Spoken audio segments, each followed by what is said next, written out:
Hello and welcome to All to Do with the Blue. I'm your host, Rowan Whites, and tonight we are talking to two friends who went on a kayaking trip, Felix and Silvio. How you guys doing tonight? Doing great. Yeah, Pretty doing excited. fantastic here. Yeah, pretty excited. Awesome, awesome. Yeah, we love the water. We can't wait to talk about it. So, you guys shared a joint story with kayaking down a river in the winter. Yeah, that's right. I don't know what we were thinking about that time, to be honest. We were just really eager to get on the water and didn't really think too much about the weather and the time of the year. So we just said, let's just go with it and see what happens. And where was this? This was in Connecticut. It was a tinier river, so the flow wasn't the best, honestly. Felix, you know the exact location of it? Yeah, if I'm not mistaken, this was on Quinnipiac River going up. Yes, yes, Quinnipiac River, yeah. Okay, yep, yeah, I know that river. If I'm not wrong, I believe you had bought the kayak the day of. Is that right?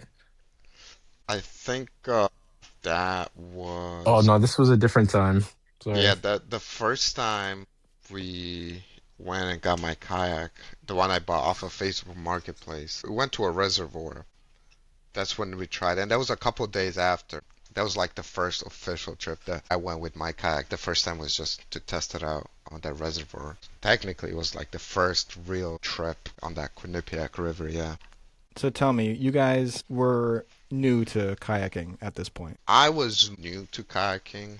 He's had more experience with it than myself, so I was just kind of going off of him. I've been only a couple times kayaking at that time. Yeah, I'd say I have quite a bit more experience on the kayak or canoes, just in the water in general than Silvio here. But I had this great idea, just doing a nice light 10-mile trek down the Quinnipiac River. And what month was this in? I believe this was like November, towards the end of it, and it was getting quite cold at the time. But I figured if we just put a couple extra layers on and had some hand warmers, I think we'd be fine. Yeah, I mean, when we first went, it wasn't freezing temperatures yet. Because we kind of overestimated how far down the river we would end up going. And it wasn't quite freezing when we started. It was still cold, but not yet freezing at that time. And who planned this? Was it Felix? This was me, yes. Yeah. I had a I had looked suspicion. on Google Maps and I had seen everything looked good to me. So I said, the water looks like it connects. Let's give it a try. I know where the exit point is. I've done that quite a bit.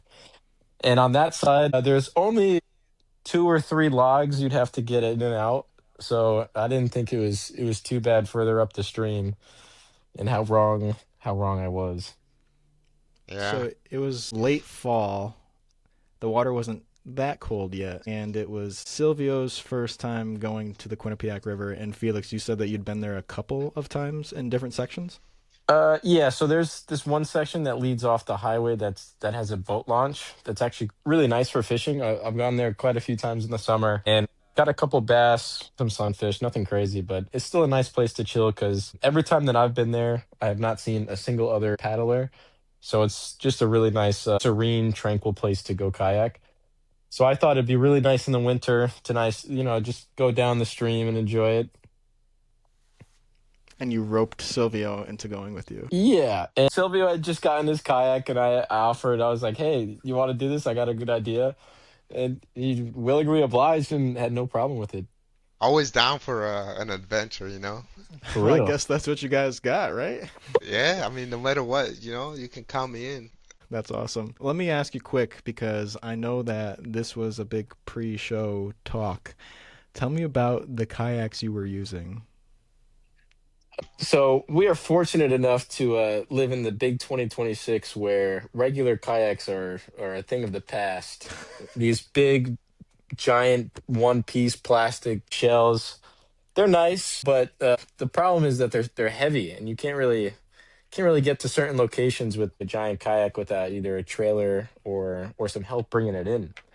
So a couple of years ago, I found out about this company called Tuck Tech, and they make these wondrous things called folding kayaks, and it's a giant sheet of plastic that's been cut out, and it's like a big piece of origami. So you fold it up and lock it in place, and it turns into a kayak, and it only weighs about, I don't know, 20 pounds at the most.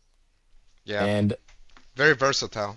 yeah, it's very versatile. It fits in the back of my coupe, so I've got no problem, with storage or anything like that. And I've never had it capsize on me, or I've never had any problems with the seams, and it's worked perfectly fine. Must be nice to never have an issue. Yeah, Silvio, tell me about yours. I had a little bit of a different experience with my first Tech kayak that I've ever gotten, which I purchased brand new off their own website. I'm a pretty big fella, still under 300 pounds, which they advertise for. But essentially, the Tech they're foldable, like he said, and they're essentially just big origamis. So there's a lot of folds and pressure points on them that must be kept to stay afloat. And while I was on one of the reservoirs, the back right side of the kayak gave the fold that was there gave up, and the edge of the kayak would go under the water, and water started getting in, and I was starting to sink. So my only option was to put my hand behind my back and keep the pressure there. So it wasn't the greatest experience for me at that time. Fortunately, there was some friends with us that gave me a hand while I was just holding the kayak so it wouldn't sink. He just pulled me to shore, but that was not the greatest experience. No one wants to be filled with water and then sink. Yeah, I mean, I was at the time I was just trying to survive, Yeah. So when you guys went down the Quinnipiac River, did you still have the tuk tak, Silvio? Yeah, so I did have a Tech at that time as well. It was a different one though. So after my first incident, I was kind of bummed out and I just returned them. So I didn't really feel too confident in purchasing another one, especially since they're a couple $100s. So I was like, nah, I'm just gonna buy a regular one down the road. I'll figure something out. And then one day, I think it was you, Felix, that sent me that Facebook Marketplace link, the ad for this used Tuk Tak. It was a nice red one. It was a newer one. It was a good deal. The money is not going directly to the company. Might as well give it another chance. It was already used, so I thought it would hold it up a bit better if the guy already used it. Yeah, I got you. That makes sense. And I had no issues with it so far. All right. So then you both get there, you origami your kayaks together, and the day was it nice out when you first got there? It was pretty nice, except for the temperature. There was no rain or anything like that, so it looked like a pretty decent day to kayak. Yeah. Sweet. All right. And Felix, since you had already gone before and kind of seen what some of this looked like, the area, you said you went to the boat launch to get in? Yeah, so for this winter excursion, we started up at the top, and we're planning to go down. Basically going from the portion that I haven't seen yet, going down to the more familiar part. So we ended up launching off this kind of beach rocky area. I mean, I don't want to call it a beach, but it was like near a dam. But it was good enough to set up the kayaks and get in. And we start going down, and we notice that the river is just not kept up as well as I had thought it would be. There's all these trees in the way.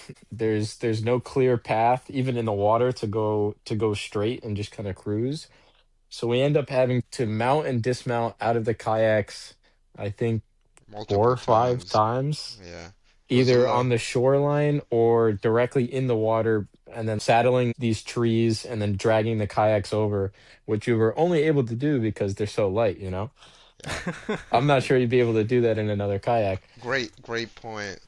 I don't think this trip would have been possible in a regular kayak just because of the amount of trees that were down, the tight spots, and a lot of trash. We saw like kind of mountains of trash. It was kind of sad to be honest, Yeah. Yeah. but Yeah, the fact that we had to get off, climb on the tree that fell over the water, and put the kayaks on the other side and then just get back in it made the trip quite a lot lengthier than we were expecting. And You guys have boots on, or I I think I had steel toe boots on. and you're stepping in the and so you guys are getting in and out of the water in your Mm, normal boots and shoes. I've got regular boots on that are waterproof. I was prepared for this somewhat. I don't think Sylvie was as prepared. I was more mentally prepared than physically, Yeah, to be this is honest. true. But we didn't really go in the water. We were always able to get on either on a tree that fell down or actually at sometimes when that wasn't possible, what I did was go underneath the tree where there was a little gap between the water and branch that fell off.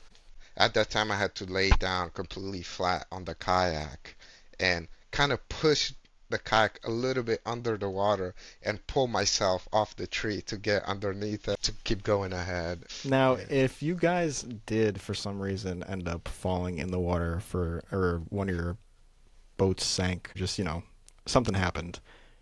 You guys think you would get frostbite? 100%. Okay. Not a Yeah, doubt in my mind. At the time, I do not think that we thought this was a possibility. But later on in the day, we kept going down the river and it had gotten dark. And we are looking at the map and it looks like we're maybe too far from the exit spot that we thought we were supposed to be, like at that time. because the trip took a lot longer than we expected, especially since it was late fall. The sun was already going down around 4 p.m. So we knew we were gonna have to kayak at night. We did bring some headlights. We both had headlights. Unfortunately, I think yours, Felix, it just ran out of battery, and we only had mine. So we're Yeah. going half blind in the water. So that was a little bit scary because it was so dark, especially being with the not near any street lights and the trees around. It kind of got quite dark. So I would stay behind with the headlight on, and Felix would be ahead, just so I could illuminate the path a little bit for both of us. Because as soon as I would get in front, he would lose sight of me quite easily. So that was pretty stressful situation that we didn't prepare the best for. But I mean, we make it work, you know. It's gotta Yeah, stay man. positive. You gotta think ahead and just, well, think ahead. But just stay Yeah, it positive. started to get really eerie at a certain point because you have these animals, yeah, we saw a couple raccoons in the trees, jumping through the trees, stray cats just staring at you. And we're not in the greatest part of the town that we're in. It's just passing through. So, you've got all these just in the middle of the woods, pitch black. Every once in a while, you'd hear like a branch snap or something. You turn around, you don't see nothing. Yeah, And you all see. while we're doing this, yeah, we've got Yeah, one headlight. And at certain points, it got so bad, the trees and the density, that we'd have to literally take the seat in the kayak and put it all the way down and lay flat. So, and I'd have to push Silvio, and he'd have to push or pull me through these tiny openings. So just to be able to fit through and continue on the journey. yeah. I must say, the fact that we did bring a rope was so clutch. It actually helped I'd so agree, much yes. because I don't think a lot of those push and pulls underneath or even above the trees would have worked if we didn't have a rope because once one of us got over, we could use the rope so that the other one could help pull the other guy. Yeah. So Let's talk about your equipment for a second because we did not go over what you guys actually brought. And now I'm curious after hearing this story. Right, so you brought some rope, you brought some headlights. Did you guys bring any kind of snacks, hydration, life vests, hopefully? of course, no life Okay, vest. No life vest. Come on, yes, I guys. I had a life vest. I will want to say I do have a life vest. I did Silvio. bring that. Silvio, on the other hand, I was did mentally not have a prepared life though. vest, but he was mentally prepared. So that's what you meant physically unprepared. No But life jacket. To be honest, I did have snacks, so I think that's Yeah, I think honestly we all had I had. some. You had those like sweet tarts. Those are pretty good actually. Those came in clutch when Yeah, we were in a stressful moment. I had brought my fishing pole. We have towels or like, car microfiber. rags. Yeah, Yeah, microfiber towels. Those come in really handy. And then I had my camera and a dry bag, and I believe that's it. So, okay, the dry bag is actually fantastic. I'm assuming most of your stuff was probably in that then. Yeah, yeah, yeah. All like Okay. the camera equipment, my phone, any like electronics or anything. I don't want to get soaking wet if I we fall in. we have tons of pictures and videos from that trip. Do you have any from when it was nighttime? Yes, Yeah, yeah. yes. I can send these if you'd like to include them. Oh, I'd love to see them if I can incorporate them. Yeah, I'd love to show those. Absolutely, yeah. Some of them are really good actually. Yeah, yeah. Okay. It's unfortunate that one of your headlights went out. There's a flashlight on the phone. You can figure it out. Gotta make do with what you got, you know. So, Silvio, from now on, you probably know not to trust Felix's judgment on something he's never gone down quite. I mean, to be honest, I quite enjoyed that trip. It was the adventure that I've been seeking for, you know. So, All right, yeah, that's a spirit, man. I'd go again. I'd definitely do it again. So, if Felix says, I got a new river, never been down it. You interested in going? And you would say, yeah. Let's go.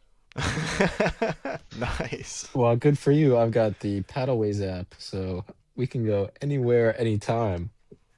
Yes, And sir. Felix, you just decided 10 miles was a good beginning point?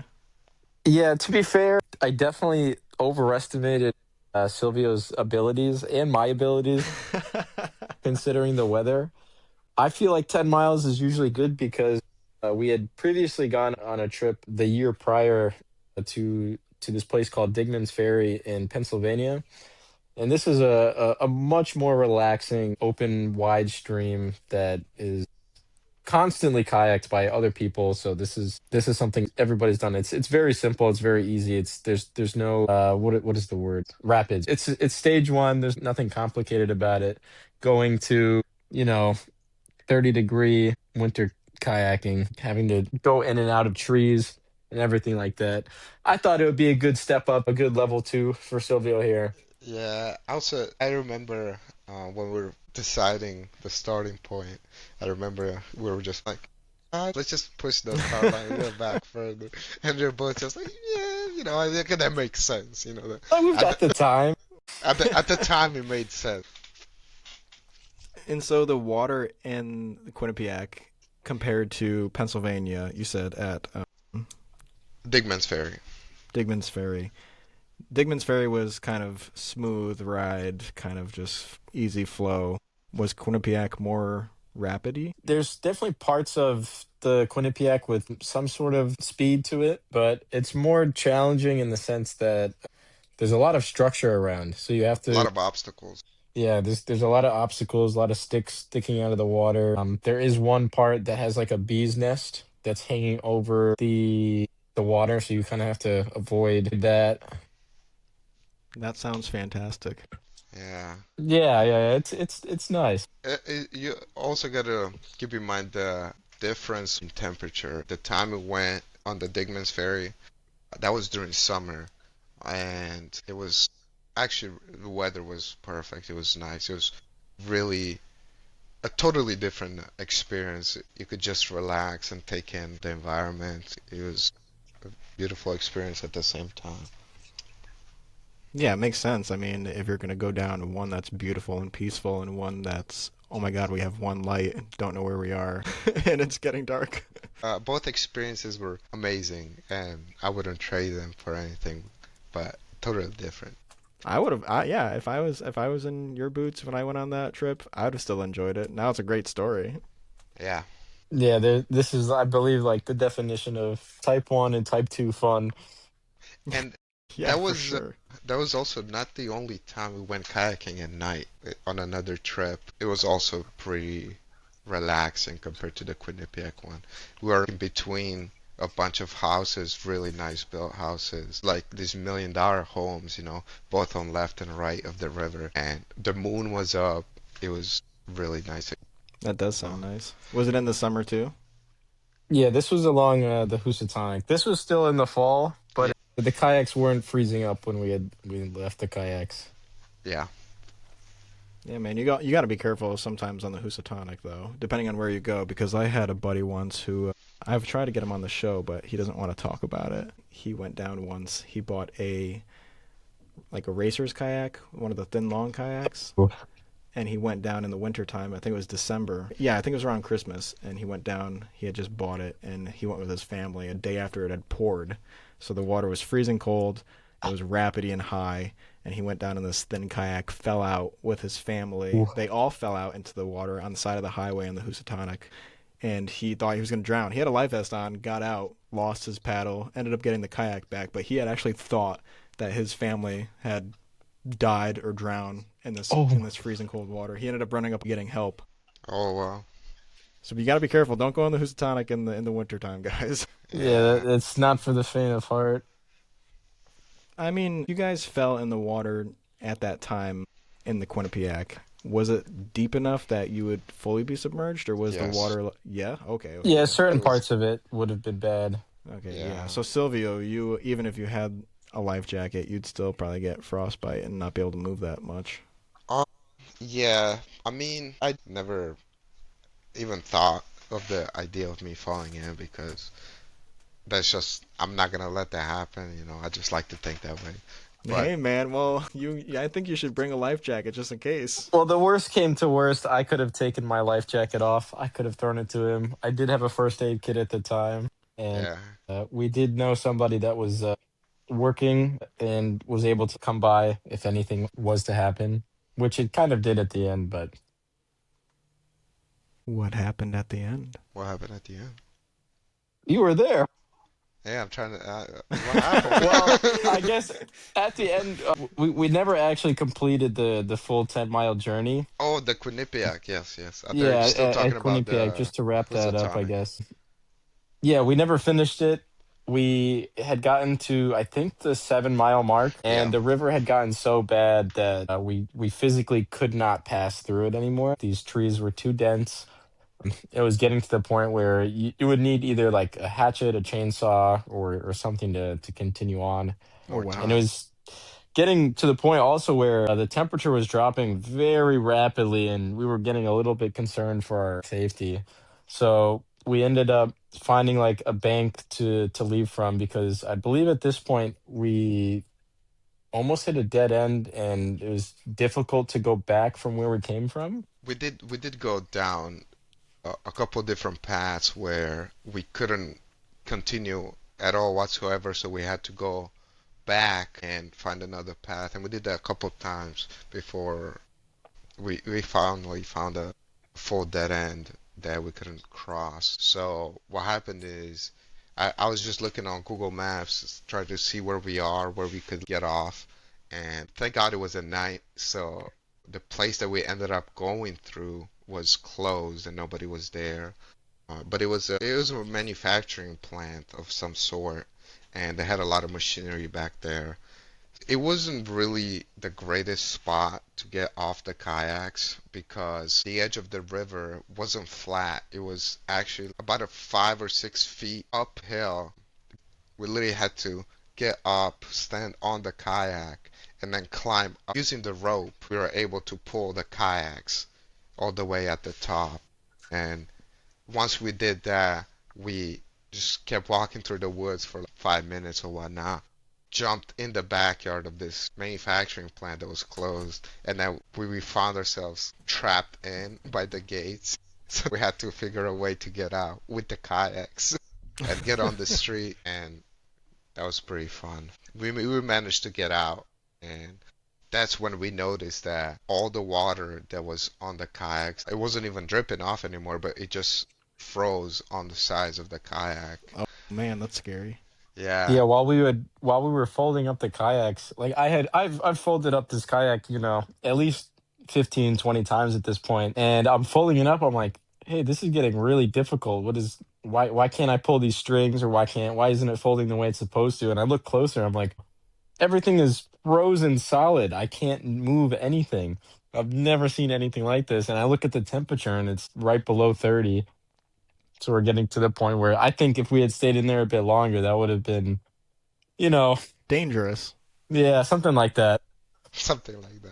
Yeah, I noticed while folding my kayak, besides the little droplets that just froze in place as they were dripping off, the the string inside of the kayak that is connected to the rudder in the back was wet, and because of that, it just froze, and it was just one solid piece just staying up on its own. Oh my So god.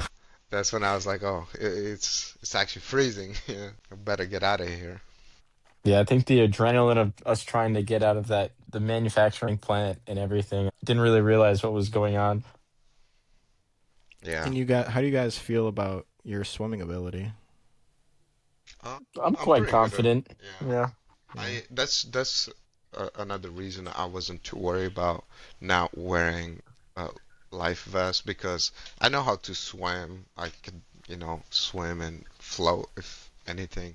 So the fact that it was cold, in my mind, I just thought if I have a life vest on or not, I'm still gonna get frostbite. Yeah. And then we already had one that there's what are the chances of both of us falling in? We could just swap it if anything, just throw it at me if I'm falling in the water. I just put it on or whatnot. I know how to swim. It's not gonna help against the frostbite.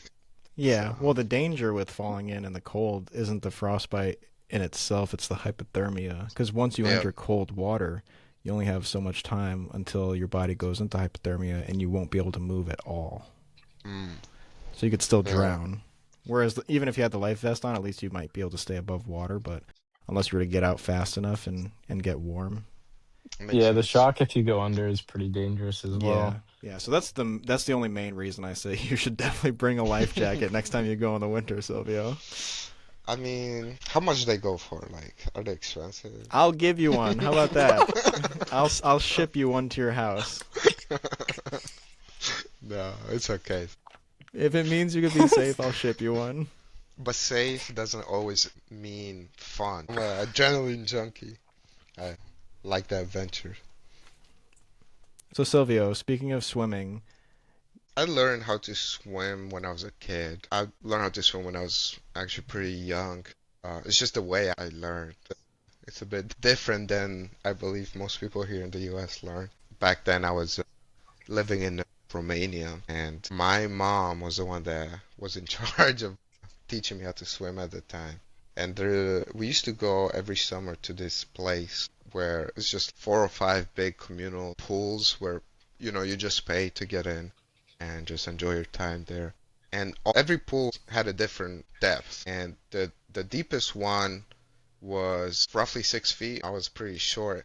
And for some reason, that's the pool my mom decided to teach me how to swim in. So she just, just took me on the side of the pool, and I got thrown in there, and figure it out for the first couple of seconds. Needless to say, I was kind of panicking. I was able to like somewhat stay afloat, not fully drown, but then my mom helped me out, and what I learned right after that is how to not drown before I even learned how to swim.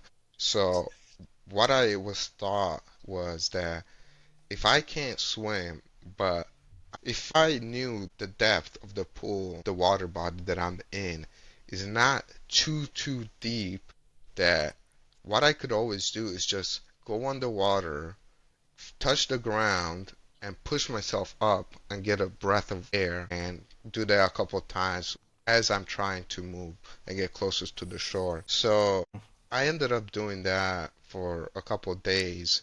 That was kind of in the back of my mind, kind of a safety net that, okay, I'm not gonna drown. I can always do this. While I was actually practicing on how to learn how to float first and then swim. So that's how I learned how to swim. that's actually really interesting. Yeah. I've never even thought of that before. Yeah, sink, touch the bottom, and just push off, get some air. Even if you go back down, you know how far it is, and you could just keep trying to work your way towards the shore doing that. Yeah. Yeah. Oh, So that was my safety net. No, that's cool. That's actually really cool. I mean, I feel bad that you got thrown in there, but I mean, looking back at it, I'm probably gonna do the same with my kids. It worked out pretty well for me, so it's pretty efficient. R.I.P. to your future kids. And what about you, Felix? How's your swimming capabilities? I would say I'm just about average. I don't no mean to bloat or anything like that. I've just got, regular swimming skills. I'm confident in myself. But I do own a life preserver, and I'm pretty what's the word? I like to bring it with me every time I go out. Yeah, you're cautious about your safety. Yeah. Yeah, I think it's important, especially when I have all my camera equipment on me. If anything decides to happen, I know I can stay in the water and recover anything that needs to be. Yeah, and if anything happens to you, if you do drown or anything like that, you have the camera to record it so people know what happened to you Exactly. should you perish. Cameraman never dies. Fortunately, the cameraman Yes, does never die, so I will be safe. true. That is a that's a rule. But you almost did get taken out. This is true. And at the time, well, I did have my camera on me, but I guess I can set the scene perchance. This was when I was at the ripe age of, I believe, 14, and I had set out on my first canoe trek. This was a multi-day 50-mile trek through the Adirondacks. And I had one partner with me in the front. I was sitting in the back because I weighed more than the person I was with, who was a 12-year-old at the time. So me and him are in this canoe. We have our backpack, and this is a group of six other canoes. Obviously, we were the youngest. So we were also at the back of the pack for most of this excursion. We're getting to this really beautiful campsite. It's on kind of reservoir that's attached to a lake. So you've got these houses around. It's all really nice. And there's this campsite that's on this island in the middle of it. So we were all traveling to there. I believe most of the group was already there. So it's just the leader of this trek and that are in front of us, and then me and my partner, I'll call him Kevin, are sitting in the back. Oh, it's been a long day, and we hear this buzz. We're looking at this bridge in front of us, and this is like basically the finish line. And we hear this hum, and I'm like, man, that doesn't really sound right or anything like that. I'm like, it's kind of a weird thing to hear while I'm on a canoe. I look behind me and I see this seaplane just diving down towards us, and I'm like, that he's looking really close right now. He's not going under the bridge that's a couple feet in front of us, is he? Sure enough, the plane keeps going down. It's like the seaplane, so he's able to land on the water, but we didn't think he was going to go that close. And all we hear and feel is this going right by us with the engine, and he barely makes it under this bridge right next to us. He threaded the needle, he made it. He lands, and we keep going, and we're all just sitting there like, oh man, could have got hit by a plane on the water. This is kind of crazy. We finally meet up with the rest of our group at the campsite, and we let them know what happened, and they're absolutely shocked. But yeah, that's my closest to near death experience on the water so far. Which is actually wild. No one saw it. It was just us two, and then the two older adults at the time who were running the trek. They had seen it, and to be fair, they took it a lot better than I thought they would. Because looking back, it could have been a lot worse. And you have these two guys who are running the thing. Imagine they go back to the camp, and they're having to tell two parents that, hey, we accidentally let your kids got hit by a seaplane. Sorry, guys. It happens. It happens. It happens, but Hey, they signed the waiver. We with this they they did. knew that this could happen. Death by seaplane. Anything can happen on the water. Yeah, man, you never know. Under it, Anything over really it. can. Got to go through it. Yeah, gotta go through it. You gotta drink it to survive. You gotta swim through it if you want to survive. Otherwise, you'll sink and die. They've got to have that water filter on you at all times. Oh yeah, the straw. Yeah. Yeah. The Yeah. life straw. Yeah. Yeah, and Silvio needs a life jacket. I'll consider it. I'll see. But definitely. All right, boys. Well, it was great having you guys on tonight to tell your stories. I'm really happy that you came on and shared with us. I just really, really enjoyed being on with you. Yeah. No, This was I a great appreciate it. experience. I'm glad we got to talk about some good stories. Maybe anybody listening can learn a thing or two from our mistakes. Yeah. Yeah, bring batteries for your backup headlights. Yeah, always remember to charge your headlamps before going out. Have a life vest, and always have a plan C. Prepare, people, prepare. The five Bring your P's. equipment. Five P's. Yes, the 5 Ps. And watch out for seaplanes. Yep. Yes, always careful of the seaplanes. They'll sneak up on you. Alrighty, guys. Thank you so much again for coming on. This has been All to Do with the Blue. I'm your host, Rowan Whites, and if you have a story about the Blue and you'd like to share it too, email me at atdwtb@gmail.com and we can get you on the show. Thanks for listening, guys.